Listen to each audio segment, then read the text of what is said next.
Se tem um vídeo que você precisa assistir hoje, é esse. Eu vou até sair de tela para não distrair a sua atenção. Essa é a participação do Mike Pence, um ex-funcionário do alto escalão do Departamento do Estado dos Estados Unidos durante o governo Trump. Ele era responsável pela parceria cibernética internacional de comunicação e ele participou do podcast do Joe Rogan recentemente. Joe Rogan, o podcast de maior audiência no mundo. E ele falou sobre a influência e a interferência da CIA nas eleições brasileiras. Isso aqui é um escândalo gigantesco. Vou deixar você assistir, vou sair da tela e presta atenção nisso aqui.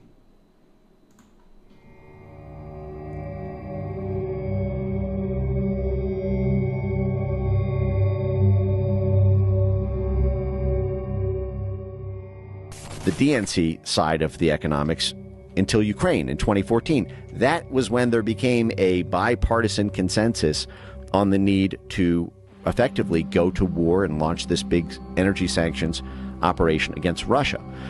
That's who's running that SEPS program. It's both sides of the political aisle, but both of them hate Trump. Both of them hate populists, whether it's the U.S. with Trump, Bolsonaro in Brazil, and again, the whole suite of EU countries that we just talked about. And they descended on Brazil just 2 weeks after Bolsonaro was elected in 2018. The Atlantic Council and NED held all these meetings about how Bolsonaro only won because of basically social media and end-to-end encrypted chats like WhatsApp and Telegram, and that we need to basically stop Bolsonaro's presidency in its tracks and stop him from getting reelected by creating a censorship infrastructure in Brazil that is powerful and institutionally as wide and deep as our other diplomatic work. So NDI, which I should note, Hunter Biden was on the chairman's advisory board of NDI, the DNC CIA wing. So if anyone is a little curious as to why the CIA intervened on the Justice Department investigation, folks remember the IRS wanted to question Kevin Morris, Hunter Biden's lawyer, who paid his taxes for 5 years, and then the CIA intervened and told them, do not look into who is funding Hunter Biden.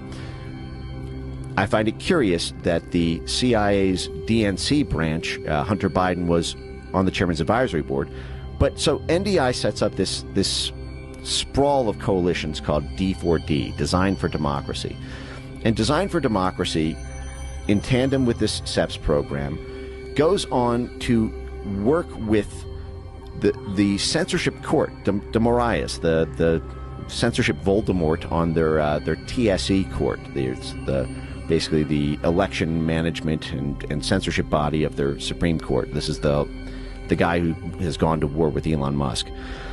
They help that censorship court set up a disinformation task force, and their own institutional assets get put on the advisory committee of the Brazilian censorship court to direct the censorship policies of the same institution that banned X from Brazil, that seized Starlink's assets. They worked with the universities, the FGV DAP, and other very significant Brazilian universities.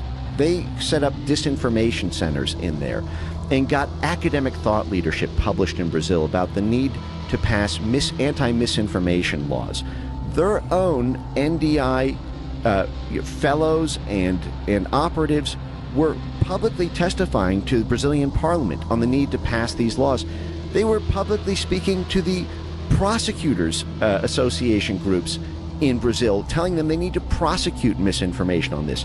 They were funding millions of dollars to Brazilian media institutions to promote internet censorship and to promote the banning effectively of any pro-Bolsonaro content on social media or on end-to-end encrypted chats. The USA then kicked in millions of dollars of funding to Internews, which is another U.S. government-funded media projection arm, to promote media literacy programs, information integrity programs, countering mis and disinformation programs in Brazil.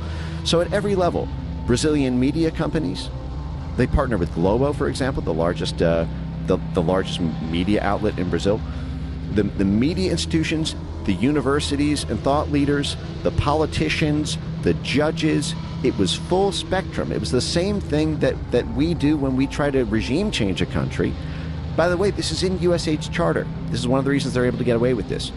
In USAID's charter, it allows USAID to capacity build assets to do so-called judiciary reform, which means influencing the laws and the structure of the judges, and to be able to have our foreign aid money get laws passed or get structural changes made to the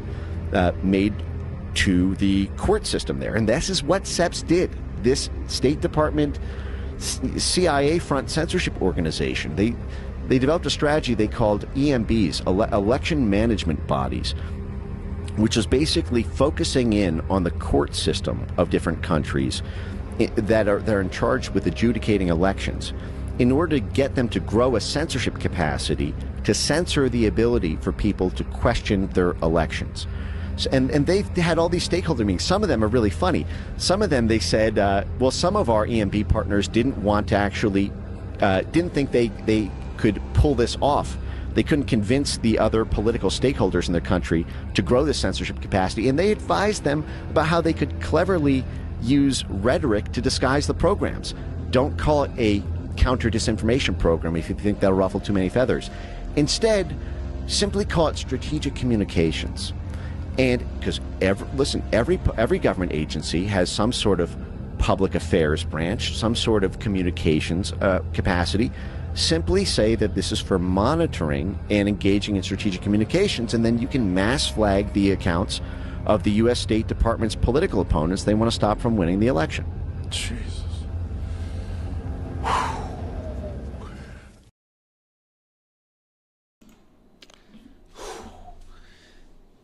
O ex-funcionário do Departamento do Estado dos Estados Unidos, Mike Benz, cita claramente Alexandre de Moraes e a parceria com a CIA na intenção de interferir diretamente com a liberdade de expressão no Brasil para facilitar a vitória de um candidato e dificultar a de outro. Facilitar a vitória da esquerda e dificultar a vitória da direita. Esse não é um cara qualquer que está falando, que fique bem claro. É um ex-oficial do Departamento do Estado nos Estados Unidos, que desenhou claramente como que funcionou o sistema, como que o dinheiro americano influenciou as eleições no Brasil. Será que foi para salvar a nossa democracia? Ele disse, 2 semanas depois da vitória do Bolsonaro, a CIA mandou um pessoal aqui. Gente, parece conspiração, eu sei. Mas todas as conspirações que nós falávamos há 5, 6 anos atrás, todas se tornaram verdade. Agora não é nossa essa conspiração não, tá? É um ex-funcionário do Departamento de Estado nos Estados Unidos, que citou explicitamente Alexandre de Moraes, Suprema Corte Brasileira, Globo, como um conluio para impedir a vitória do Bolsonaro e criminalizar quem questione as eleições. Nós chegamos no fundo do poço.